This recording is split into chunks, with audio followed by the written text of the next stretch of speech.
Maligayang pagdating sa Raw Revenge ni Tatay.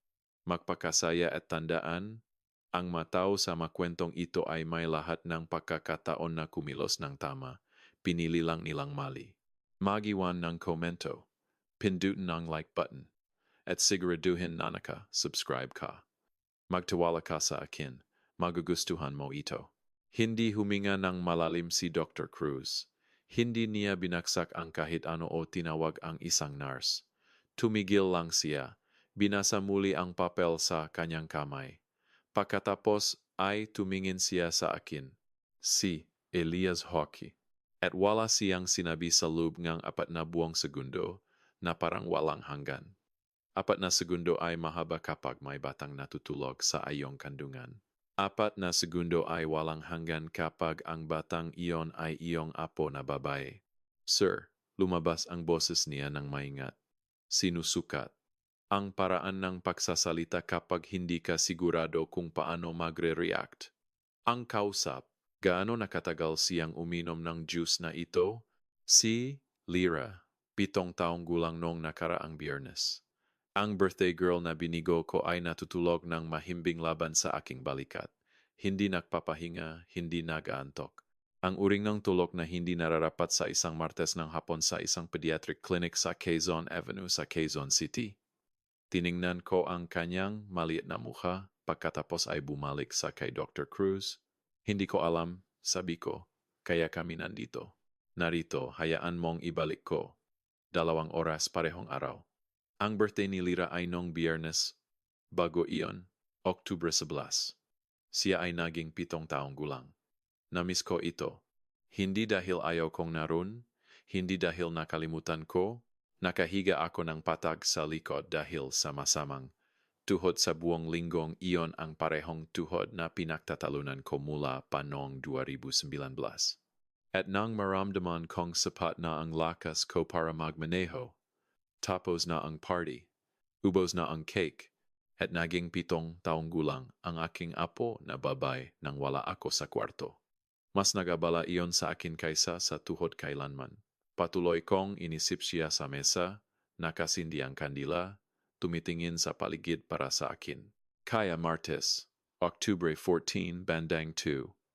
15 ang hapon, nagbihis ako, nilagay ang malaking purple na gift bag sa passenger seat at nagmaneho mula sa aking lugar sa Germantown papunta sa Collierville. Ang plano ay simple. Ihatid ang kanyang regalo, dalhin siya sa ice cream, hayaan siyang sabihin sa akin ang lahat tungkol sa party na namiss ko. Bawat detalye, bawat regalo, bawat batang dumating, at maging present lang maging lolo tatlong era na late. Ngunit gagawin ko itong tama. Nakakatawa kung paano ang pinaka-ordinaryong intensyon ay nagiging pinaka-extraordinaryong araw. Dumating ako at tinunog ang doorbell. Si Vanessa ang sumagot, telepono sa kamay. Bahagya lang tumingin pataas. Uy, Vanessa, may dala akong para sa birthday girl. Alam kong ilang araw na akong late. Nasa itaas siya. Humakbang siya pabalik para papasukin ako na naglalakad na palayo. May tawag ako. Nakatayo ako sa entryway sandali. Hawak ang purple na bag. Nararamdaman ng eksakto kung ano ako. Isang lolo na miss ang birthday ng apo. Nagpapakita, tatlong araw, na. Late at sinusubukang ayusin gamit ang stuffed animal. Talagang smooth, Elias. Pumunta ako sa itaas. Ang kwarto ni Lyra ay ang pangalawang pinto sa kaliwa. Siya mismo ang nagpinta ng sign para rito. Pink na letra. Ruby's room. Kumatok, please. Kumatok ako ulit. Lyra bug. Si lolo ito. Katahimikan. Pagkatapos ay pakakaluskos. Pagkatapos ay bumukas ang pinto at nakatayo roon si Lyra at naramdaman ko ang isang bagay na malamig na dumaan sa aking dibdib. Mukha siyang mali, hindi sakit na mali, hindi lagnat at sipon na mali. Mukha siyang mabigat, mabagal ang mga mata, bahagyang hindi nakafocus. Parang tinitignan niya ako sa tubig. Lolo, ngumiti siya, ngunit nahuli ito parang text message na masyadong matagal bago dumating. We birthday girl. Pinanatili ko ang boses na madali. Yumuko ako sa kanyang antas. Pasensya na sana miss kong party bug. Patuloy pa ba ang celebration? Sumandal siya sa doorframe. Inaantok lang ako. Inaantok? Sumulyap ako sa relo ko. 2:00 ng hapon, nakshrug siya. 7-year-old shrug. Masyadong maraming tanong ang mamatanda. Pumasok ako at umupo sa gilid ng kanyang kama. Ibinigay ko ang bag. Binuksan niya ito ng dahan-dahan. Mas mabagal kaysa sa anumang 7 taong gulang na nagbubukas ng regalo. Sasabihin ko sa iyo iyon. At nang hilahin niya ang kanyang regalo, ang elepante, ngumiti siya totu na ngayon. Malawak at mainit at ganap na siya. Pangalanan ko siyang Grace, sabi niya. Perpektong panggalan iyon. Hinawakan niya si Grace patas at tiningnan ito sandali ang paraan ng mabata sa pag-aral ng mga bagay na mahal na nila. Pagkatapos ay inilagay niya ito ng mahina sa unan sa gitna parang iniligtas niya ang spot na iyon at tumahimik ang partikular na tahimikan na nakukuha nga bata kapag naghahanda sila para sa isang bagay. Naghintay ako. Tumingin siya pataas sa akin. Talagang tiningnan ako sa paraan na ginagawa niya lang kapag gusto niyang siguraduhin na walang ibang makakarinig. At yumuko siya ng malapit, parehong maliliit na kamay sa aking tuhod. Alam ng aking puso, ang utak ko lang ang hindi pa nahabol. Lolo, bulong niya, pwede mo bang sabihin kay mami na itigil na ang paglalagay ng magay sa juice ko? Ginagawa akong inaantok at ayaw ko. Hindi umikot ang kwarto, hindi sumabog ang aking puso. Hindi ko siya hinawakan sa balikat at tinanong na ulitin. Tumango lang ako ng isang beses. Dahan-dahan, parang sinabi niya sa akin ang pinaka-ordinaryong bagay sa mundo. Okay, baby, Tara, Maggie ko tayo ng county. Gusto kong maunawaan mo ang isang bagay tungkol sa akin. Hindi ako isang dramatic na tao. Ngunit alam ko kapag may mali ang parehong paraan na alam ko kapag may mali ang makina. Hindi mo laging naririnig. Minsan nararamdaman mo lang sa manibela. Isang vibration, isang pull, isang bagay na hindi tama. At alam ng katawan mo bago mahabol ang isip. Tumatawa. Dadadalin ko si Lyra para sa konting birthday treat. Sabi ko, ice cream, tayo lang. Kinawayan niya ang kamay ng hindi lumilingon. Sure, CJ. Yeah. Hindi man lang siya tumingin pataas. Isinuksok ko si Lyra sa passenger seat ng aking 2009 Toyota Hilux. Madilim na asul. Gumagamit pa rin siya ng booster, sinabi niya sa akin minsan na parang prinsesa siya kapag mas mataas ang upo. Pinatay ko ang makina, lumabas sa Collierville ng eksaktong speed limit sa buong daan patungo sa Quezon City proper. Hindi ko tinawagan si Daniel. Hindi pa. Hindi ko tinawagan ang pulis. Hindi pa. Una, kailangan kong malaman ng eksakto kung ano ang hinaharap ko. Ang clinic sa Quezon Avenue, ang pinakamalapit na pediatric urgent care na pinakakatiwalaan ko. Nakita na ni Dr. Cruz si Lyra ng 2 beses noon, parehong ear infection. Sa parehong pagkakataon ay diretso siya sa akin tungkol sa nangyayari at sa hindi. Alam niya ang chart niya. Mas mahalaga, hindi siya nagsasalita ng pababa sa matao. Pumasok ako, sinabi sa front desk na urgent. At nang tawagin nila kami, umupo ako sa harap ni Dr. Cruz at sinabi sa kanya ng eksakto kung ano ang sinabi ni Lyra. Salita sa salita ang bulong, ang inaantok na mamata, ang paraan ng paggalaw niya ng mabagal sa buong hapon parang nasa ilalim ng tubig. Hindi niya ako binalabala. Hindi niya biniyan ako ang old lolos overthinking it na tingin na inasahan ko ng kalahati. Tiningnan niya si Lyra na nakaupo sa exam table at kumakain ng crackers mula sa paper cup parang ito ang pinaka-normal na martes sa buhay niya. At in-order niya ang buong urine panel, talk screen, lahat. May makukuha kami sa loob ngang humigit kumulang 40 minuto, sabi niya. Naghintay kami. Sa 30 minutong marka, bumaba si Lyra sa mesa, yumuko laban sa aking braso sa upuan at natulog. Basta nawala parang may nakpatay ng switch.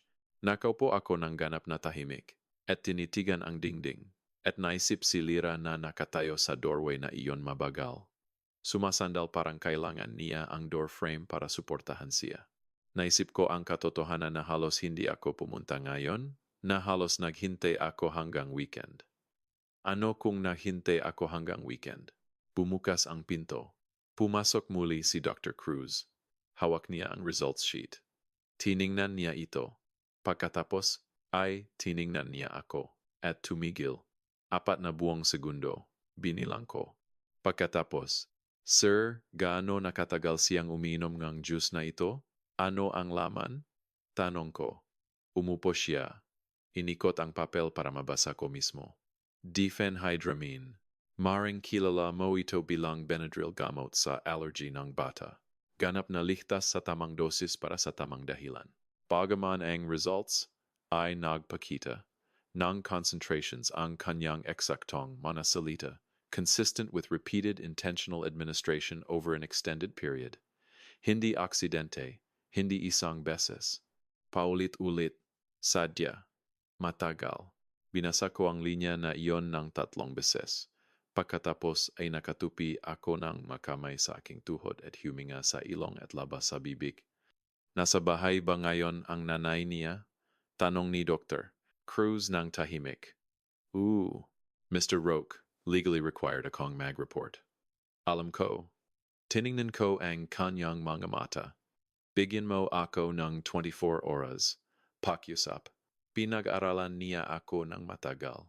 Anuman ang nakita niya ay dapat nagsabi sa kanya ng isang bagay na hindi ako pupunta ng half-cocked, na hindi ako lalakad papasok sa bahay na iyon sa Collierville. At susunugin ito gamit ang aking makamay. Kahit na gustong bawat bahagi sa akin. Bukas ng umaga, sabi niya sa wakas, 8:00 kung wala akong narinig mula sa iyo sa oras na iyon, ako mismo ang tatawag. Naunawaan. Nag-shake hands kami. Dinala ko si Lira sa aking hilux, isinuksok, pinyatay ang makina. Nakatuk si Grace na elepante sa ilalim ng kanyang braso. Ang biyahe pabalik sa Germantown ay tumagal ng 19 minuto. Alam ko dahil binilang ko ang bawat isa. Natulog si Lira sa buong daan. Bahagyang nakabukas ang bibig. Pantay ang pahinga. Isang maliit na kamay na nakabalot sa stuffed elephant. Parang kahit sa tulog, alam niyang hawakan ang isang bagay na mabuti. Hindi ako tumawag sa sinuman. Nagmaneho ako ng eksaktong speed limit at pinayagan ang katahimikan na gawin ang ginagawa nito ng pinakamahusay. Inayos nito ang lahat. Naisip ko ang purple na bag, ang 3 araw na ginugol ko sa pagkakasala, tungkol sa namis na birthday party, ng buong panahon, sa ilalim ng aking ilong. Isang bagay na mas masahol kaysa sa namis na birthday ay nangyayari sa aking apo na babae sa bahay na iyon. Ginugol ko ang 33 taon sa pag-ayos ng sirang makina. Alam ko na kapag sapat na kalalim ang pinsala, hindi mo ito ayusin sa ingay. Ayusin mo ito ng may precision. At nagsisimula pa lang ako. Ang pinakamahirap sa pagtuklas ng pagtataksil ay hindi ang galit.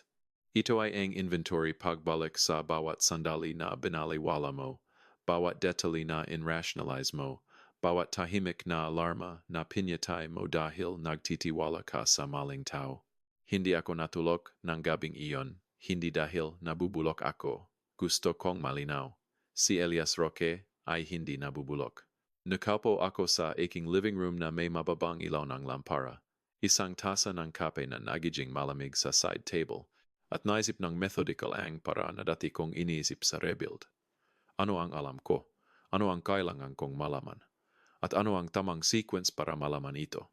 Ang alam ko, ang aking apo na babae ay paulit-ulit na drug sa kanyang sariling bahay ng isang taong dapat ay protektahan siya. Ang hindi ko pa alam, gaano katagal, gaano kalalim, at pinakamahalaga, bakit? Ang bakit ang bahaging nakpuyat sa akin. Kung nakinig ka na ng matagal, gawin mo kami ng isang mabilis na pabor. Mag-subscribe. Maraming tao ang nanonood ng hindi kailanman ginagawa ito, ngunit wala itong halaga sa iyo at nangangahulugan ng lahat sa amin. Pindutin ang like button habang ginagawa mo at i-drop ang iyong mga inisip sa comments. Huwebes, Oktubre 15, 6:47 ang seri. Tinawagan ko si Daniel, hindi para sabihin sa kanya ang lahat. Hindi pa. Kailangan kong marinig muna ang kanyang boses. Kailangan kong sukatin ang temperatura bago ibigay sa kanya ang isang bagay na magbabago sa buong buhay niya. Sinagot niya sa pangalawang ring. Mukhang gising na siya. Laging maaga si Daniel. Nakuha niya iyon sa akin. Uy, tatay. Okay ba ang lahat? Okay ang lahat, anak. Uy, kumusta si Lira lately? Napansin mo ba ang anumang iba sa kanya? Pause. Ang uri na nangahulugan na iniisip niya talaga, hindi lang magalang. Marami siyang natutulog talaga. Sabi ni Vanessa siguro growth spurt. Isa pang pause. Bakit? Growth spurt. Pinanatili ko ang boses na madali. Walang dahilan na miss ko lang ang kanyang birthday. Iniisip ko siya. Uy, okay lang ba kung siya ay manatili sa akin ng 1 linggo o 2, counting lolo time? Masama ang pakiramdam ko sa na-miss na party. Halos marinig ko siyang ngumiti sa telepono. Tatay, magugustuhan niya iyon. Kaibiganin ko si Vanessa. Salamat anak, ibinaba ko at nakaupo sandali. Growth spurt. Tiningnan ni Daniel ang mukha ng kanyang anak, mabagal na mga mata, mabigat na mga paa, natutulog tuwing at inilagay ito sa ilalim ng growth spurt dahil sinabi sa kanya ng kanyang asawa. Hindi iyon masamang ama. Blindfolded lang. May pagkakaiba. Kailangan kong tandaan iyon. Nang 9:00 a.m., may appointment ako sa isang family attorney na si Adi Vicente Lim. Isang lalaki na inirekomenda sa akin taon na ang nakalipas sa estate ni Beverly at hindi ko nakalimutan. Isang lalaki lang na alam ang batas at hindi nag-aksaya ng salita. Pumasok ako at inilatag ang lahat sa kanyang mesa. Ang clinic visit, ang report ni Dr. Cruz, ang talk screen results na kinuha ko ng litrato gamit ang telepono ko. Isinuot ni James ang kanyang reading glasses at walang sinabi ng 3 minuto. Pagkatapos ay tumingin siya pataas. Elias, naunawaan mo ba kung ano ito? Naunawaan ko. Child endangerment, possibly aggravated, depende sa tagal at intensyon. Tinanggal niya ang kanyang salamin. Sino pa ang nakakalam? Ikaw, ang doktor, ako si Daniel, hindi pa. Tumango siya ng dahan-dahan. Matalino. Bago mo sabihin sa kanya, gusto mong may dokumentasyon na hindi niya madismiss. Dahil kapag narinig ng isang lalaki ang ganitong bagay tungkol sa kanyang asawa, ang unang instinto ay denial. Gusto mo ng ebidensya na airtight na walang opsyon ang denial. Tama siya, ganap na tama. Ano ang kailangan ko? Tanong ko. Medical records sa iyong possession. Pharmacy records kung maari mong trace. Isang timeline at mata sa bahay. Inihulog niya ang isang card sa mesa bago pa kumakatanong. Ray de la Cruz. Private Investigations, Metro Manila at Paligid. Thorough siya, sabi ni James. At tahimik. Inilagay ko sa bulsa ang card. Isang bagay pa, sabi ni James, yumuko pa sulong. Kapag tumawag si Daniel, pabalik tungkol sa pagstay ni Lira, sabihin mo agad na o at ilabas siya sa bahay na iyon ngayon kung possible. Plano ko na, halos ngumiti siya, ginawa mo na ito nun. Marami akong naayos na sirang bagay.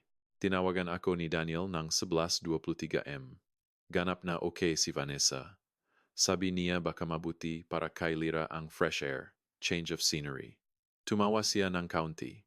Sa tingin ko tinawag niya itong bonding opportunity. Bonding opportunity. Ibinigay niya ang aking apo na babae ng walang blink. Hindi nagtanong kung gaano katagal. Hindi nagtanong kung ano ang gagawin namin. Hindi man lang pumunta sa telepono para magpaalam. Inilagay ko iyon sa tala. Dadadalin ko siya ngayong hapon, sabi ko, dumating ako sa bahay sa Collierville. Nang 2 p.m. sharp. Nakatayo si Lyra sa pinto kasama ang backpack at si Grace na nakatuk sa ilalim ng braso. Si Vanessa ay nasa likod ng bahay hindi lumabas sa pinto. Isinuksok ko si Lyra. Mukha siyang mas mabuti kaysa kahapon, bahagyang mas maliwanag, bahagyang mas present. Isang gabi ng walang juice, marahil, o baka basta ang paglayo sa bahay na iyon na. Mag-adventure ba tayo, Lolo? Tanong niya. Ang pinakamaganda, sabi ko. At sinadya ko iyon sa higit pa sa alam niya. Sasabihin ko sa iyo tungkol kay Vanessa ngayon. At magiging patas ako dahil mahalaga ang patas kahit galit ka. Lalo na kapag galit ka. Mahirap ang paglaki niya. Alam ko iyon mula kay Daniel. Single mother, South Manila. Nag-scrape para sa lahat. Nagawa niyang maging isang bagay sa sarili niya sa pamamagitan ng sheer force of will. Magandang trabaho, magandang address, magandang imahe. Nang makilala niya si Daniel, siya ay 26 at focused at impressive na hell. Nagustuhan ko siya sa una, gusto kong maging tapat tungkol diyan din. Ngunit sa isang lugar sa daan at hindi ko nakita, wala sa amin ang nakakita ang buhay na itinayo niya ay tumigil na maging isang bagay na minamahal niya at naging isang bagay na inaalagaan niya. Patuloy na naglalakbay si Daniel para sa trabaho. Si Lyra ay malakas at maliwanag at demanding sa paraan na tanging tunay na buhay ng mga bata. At si Vanessa ay nasa bahay na iyon na nararamdaman na parang sumasara ang mapader. Hindi ko sinasabi na iyon ay nagbibigay katwiran sa kahit isang bagay na ginawa niya. Hindi, sinasabi ko na naunawaan ko ang pagkakaiba sa pagitan ng kasamaan at desperado. At natutunan ko na ang mga desperadong tao ay gumagawa din ng kasamaan. Ang hindi ko pa alam ang ipapakita sa akin ni Ray de la Cruz ay eksaktong gaano siya kadesperado. Tinawagan ako ni Ray nung Huwebes ng gabi, October 16. Mr. Roque, mayroon akong isang bagay. Gusto mo bang makita? Gaano kabilis ka makakarating sa Perkins sa Summer Avenue? 20 minuto. Nandito siya sa 18, Stocky na Guy. Tahimik na mga mata. Ang uringang lalaki na hindi mo mapapansin sa crowd, na sa tingin ko ay ang buong punto. Nag-order siyang kape. Inihulog ang Manila folder sa mesa. Pinuksan ko ito. Mga litrato. Malinis, may timestamp, walang duda. Si Vanessa at isang lalaki na hindi ko pa nakita. Matangkad, well-dressed ang uri ng modeling confidence na nagmumula sa hindi kailanman, nagtrabaho ng masyadong mahirap para sa kahit ano. Hotel receipt mula sa Westin downtown. Isa pang mula sa isang lugar sa Midtown. Mga timestamp na tumugma at sinyuri ko, maniwala ka sa mga gabi na naglalakbay si Daniel. Ang pangalan ng lalaki, ayon sa notes ni Ray, ay si Brandon Santos, 38, sales consultant. Gaano katagal? Tanong ko. Batay sa maari kong kumpirmahin. Balot ni Ray ang parehong kamay sa kanyang coffee mug. Hindi bababa sa 8 buwan. 8 buwan. Bagong naging 7 taong gulang si Lyra. Ginawa ko ang math at hindi ko nagustuhan kung saan ito napunta. Ang bata? Sabi ko, tiningnan ako ni Ray ng matatag. Walang indikasyon niyon. Ngunit ang timeline ng drugging. Nagpause siya, pinili ang susunod na mga salita ng maingat. Mukhang tumutugma ito sa oras na naging mas madalas ang relasyon. Kailangan niya ng mas maraming oras. Laging naroon si Lyra, kaya inaantok niya ito. Isinara ko ang folder. Nakaupo ako ng matagal. Hindi ako minadali ni Ray. Walang sinabi. Uminom lang siya ng kape at pinayagan akong maging lolo na nakaupo sa isang bagay na walang lolo ang dapat harapin. Hindi niya ito ginawa dahil sa kalupitan. Ginawa niya ito dahil sa convenience. At sa paanong paraan ay mas masahol iyon. Ano ang alam ni Brandon Santos? Tanong ko sa wakas. Inilagay ni Ray ang kanyang mug. Iyon ang bagay. Alam niya si Lyra. Sinabi sa kanya na mahirap na bata siya. Pause siya. Hindi siya nagtanong ng follow-up question. Duwag. Dalawa sa kanila. Dalawang matanda sa bahay na iyon, isa sa pamamagitan ng kasal. isa sa pagpili. At wala sa kanila ang tumingin sa isang 7 taong gulang na babae at nagtanong ng isang tanong na sulit. At pagkatapos ay si Daniel, ang aking anak, nagtrabaho ng buong lakas, nagtitiwala ng lubos, namis ang lahat. Binayaran ko ang kape, tumayo, inilagay ang folder sa ilalim ng aking braso. Ray, sabi ko, kailangan kon lahat na documented. Dates, times, locations, airtight. Ginagawa ko na, sabi niya. Mabuting tao, nagmaneho ako pauwi sa Summer Avenue na may bukas na bintana. Oktubre sa Quezon City ay may sariling amoy isang bagay sa pagitan ng cut grass at darating na lamig. Ang huling hininga ng init bago magbago ang panahon. Si Lira ay nasa aking bahay, natutulog sa guest room. Ang tunay na uri ng tulog ngayon, natural, ligtas. Si Grace na elepante sa unan sa tabi niya. Nakaupo ako sa doorway at pinanood siyang huminga sandali. Pagkatapos ay pumunta ako sa mesa ng kusina at binuksan ang aking notebook, ang parehong ginagamit ko dati para sa engine logs at nagsimulang magsulat. Dates, observations, lahat ng sinabi. Ni Dr. Cruz, lahat ng ibinigay sa akin ni Ray, bawat piraso nito sa order sa aking sariling kamay. Tinawagan ko si Adi, Vicente Lim at nagiwan ng mensahe. Handa na tayong gumala. Pagkatapos ay binunot ko ang telepono at tinawagan ang aking anak hindi para sabihin ang lahat, hindi ngayong gabi bastang sabihin.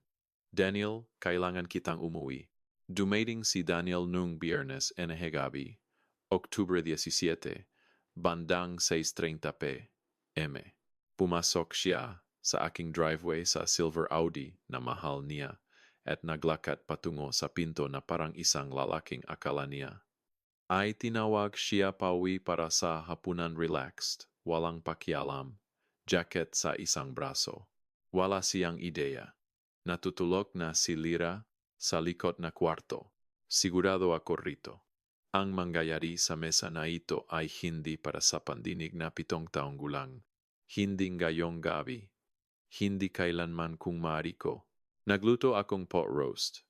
Cornbread ang parehong pagkain na ginagawa ko para kay Daniel tuwing binibigyan siyang buhay ng isang bagay na mahirap. Nang mabigo siya sa junior year exams, nang gumuho ang kanyang unang negosyo sa 29, hindi niya alam na ritual ito. Hindi ko sinabi sa kanya, ngunit ginawa ko ito sa bawat pagkakataon. May mga bagay na ginagawa mo nang walang paliwanag. Ginagawa mo lang, pumasok siya, niyakap ako, tumingin sa paligid. Mabango. Nasaan si Lira? Natutulog na. Mas mabuti na siya. Bumabalik ang kulay niya. Ngumiti siya. Mabuti. Kailangan niya ito. Umupo siya sa mesa. Kaya, ano ang nangyayari, tatay? Iba ang tunok mo sa telepono. Kumain muna, sabi ko. Binigyan niya akong tingin ang parehong tingin na binibigay niya sa akin mula nang siya ay 12 ang nagsasabing weird ka. Ngunit kinuha niya ang kanyang tinidor. Kumain kami. Pinayagan ko siyang tapusin. Pinayagan ko siyang magaro ng cornbread at pangalawang serving at baso ng sweet tea. Pinayagan ko siyang maging comfortable ng isang huling pagkakataon bago ko baguhin ang kanyang buhay. Pagkatapos ay tumayo ako, pumunta sa counter, at inilagay ang 3 bagay sa mesa sa harap niya, ang medical report, ang pharmacy records na tinulungan ni James na i-trace, at ang folder ni Ray. Umupo ako pabalik, at walang sinabi ngang isang salita. Hayaan ang ebidensya na magsalita, Elias. Tinuruan mo siya niyon, tiningnan ako ni Daniel, pagkatapos ang mapapel. Kinuha niya muna ang medical report, dahan-dahan ang paraan ng pagkuha mong isang bagay kapag hindi ka sigurado kung gusto mong malaman kung ano ito. Binasa niya ito, pinanut ko ang kanyang mukha. Hindi sumabog, hindi gumuho. Nanahimik lang ang paraan ng lawa na nanahimik bago masira ang ibabaw. Inilagay niya ito, kinuha ang pharmacy records, binasa rin iyon, inilagay pababa. Pagkatapos ay binuksan niya ang folder ni Ray. Ang litrato ay nasa itaas. Isinara niya ito pagkatapos ng unang 2. Napakatahimik ng kusina na naririnig ko ang humuhuning ang refrigerator. Pagkatapos ay tumayo si Daniel ng napakabagal, napakakontrolado at sinabi, "Excuse me sandali," at naglakad pababa ng hallway patungo sa banyo at isinara ang pinto. Nakaupo ako sa mesa na iyon at naghintay. Maglaan kang oras. Anak, kunin mo ang lahat ng oras na kailangan mo. Matagal si Arun, matagal na nag-refill akong sariling baso ng tea. Matagal na ang kitchen clock ay tumiksa 7 minuto. Nang bumalik siya, pula ang kanyang mamata. Matatag ang boses. Umupo siya. Tiningnan ang folder ng hindi hinahawakan. Pagkatapos ay nagtanong siya, "Alam ba ni Lira kung ano ang laman ng juice?" "Hindi," sabi ko. Alam lang niya na ginawa siyang inaantok at ayaw niya. Tumango siya ng isang beses, dahan-dahan. Mabuti. Nanigas ang kanyang panga. Hindi niya kailangang malaman ng higit pa rito sa ngayon. At dun mismo, sa sandaling iyon, nakita ko ng malinaw ang aking anak, hindi ang blindfolded na asawa. Hindi ang lalaking nag-file ng mabagal na mga mata ang kanyang anak sa ilalim ng growth spurt at bumalik sa kanyang laptop. Ang gama ang tunay na isa sa ilalim nega lahat, nega paglalakbay at ang busy at ang tiwala na ibinigay niya sa maling tao. Nandiyan pa rin siya. Kailangan lang niya ng isang taong magbigay sa kanya ng katotohanan.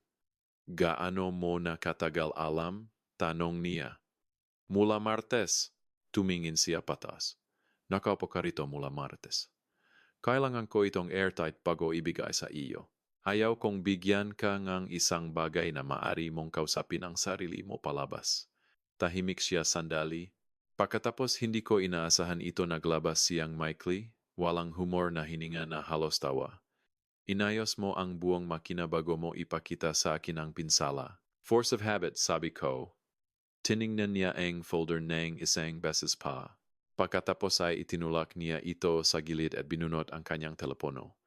"Kailangan kong numero ni Ate Vicente Lim," sabi niya. "Iyon ang aking anak." Hindi hinamon ni Daniel si Vanessa ng gabing yong, Sabado. Ginugol niya ang weekend sa aking bahay. Natutulog sa kanyang dating kwarto, kumakain ng almusal kasama si Lira. Pinapanood siyang dalhin si Grace sa kusina habang uminom siyang kape, pinapanood lang siya. Iniimbak ito. Linggo, nagmaneho siya pabalik sa Collierville ng mag-isa. Nakipag-usap siya kay James ng 2 beses. Inilipat ang pera sa hiwalay na account nong Sabado ng umaga, kinuhang litrato, ang manga dokumento sa home office, ginawa ang lahat ng methodical, maingat, nang walang isang hindi kinakailangang galaw. Natutunan niya iyon sa isang lugar. Lunes ng umaga, October 20. Naghintay siya hanggang nasa school si Lira. Ako mismo ang nagmaneho sa kanya. Nag-sign in, siguradong ligtas siya. At pagkatapos ay naglakad siya papasok sa kusina na iyon sa Collierville at yumupo sa harap ni Vanessa sa parehong mesa na kinunan niya ng litrato. Para sa social media na may caption, "Sunday mornings ang may magandang ilaw at ang coffee mugs na nakayos ng tama." Sinabi niya sa akin ang lahat ng gabing iyon, salita sa salita, at sasabihin ko sa iyo sa parehong paraan. Nasa laptop siya nang pumasok siya, tumingin pataas, ngumiti, normal na Martes ng umaga. Umupo siya sa harap niya at inihulog ang medical report sa mesa. Tiningnan niya ito, tiningnan siya, at pinanood niya ang ngiti na natunaw sa real-time. Nagsimulang magsalita siya kaagad. Iyon ang kanyang unang pagkakamali, diretso siya sa pagpapaliwanag sa halip na tanungin kung ano na ang alam niya. "Daniel, maaari kong ipaliwanag." Nahihirapan siyang matulog. At ako lang, pinayagan niya ang katahimikan na umupo ron ng buong 10 segundo. Pagkatapos ay inabot niya sa folder at inilagay ang pharmacy record sa mesa. Pagkatapos ang mga litrato. Tiningnan niya ang mga litrato ng niyang sarili at ni Brandon Santos at ganap na nanahimik. "Nagtitiwala ako sa iyo," sabi ni Daniel. Hindi kailanman tumaas ang kanyang boses. Hindi isang beses. "Sa aking anak na babae, sa aking bahay, sa aking pangalan." Tumayo siya. "Ginamit mo ang lahat ng tatlo." Daniel pakiusap. Si Lira ay anak ko rin. Mahal ko siya. Hindi ko kailanman. Inantok mo siya. Kalmado pa rin, matatak pa rin. Sa loop ng mga buwan, para makaroon ka na mas maraming oras kasama siya. Kinuha niya ang kanyang mga susi mula sa counter. Ano man ang kwento na kailangan mong sabihin sa sarili mo tungkol diyan, iyon ang sa iyo na dalhin, hindi sa akin. Naglakad siya patungo sa pinto. Sabi niya, kukunin mo ba siya sa akin? Tumigil siya, lumingon ng isang huling beses. Ginawa mo iyon, sabi niya. Hindi ako. At lumabas siya. Gusto kong sabihin sa iyo kung paano ito natapos, hindi ang dramatic na bersyon ang tunay na bersyon. Dahil ang tunay na hustisya ay hindi dumadating kasama ang soundtrack, dumadating ito kasama ang papeles at court dates at maraming paghihintay. Ngunit dumadating ito. Buong custody ay iginawad kay Daniel 60, ara pagkatapos niyang lumabas sa pinto na iyon. Sinubukan ng abogado ni Vanessa na mag-argumento ng stress, mental health, extenuating circumstances. Inilagay ni Eti. Vicente Lim si Dr. Cruz sa record. Inilagay ang talk screen sa harap ng judge. Inilagay ang pharmacy records 7 buwan ng mga pagbili, natras at documented sa mesa. Hindi nagtagal ang judge.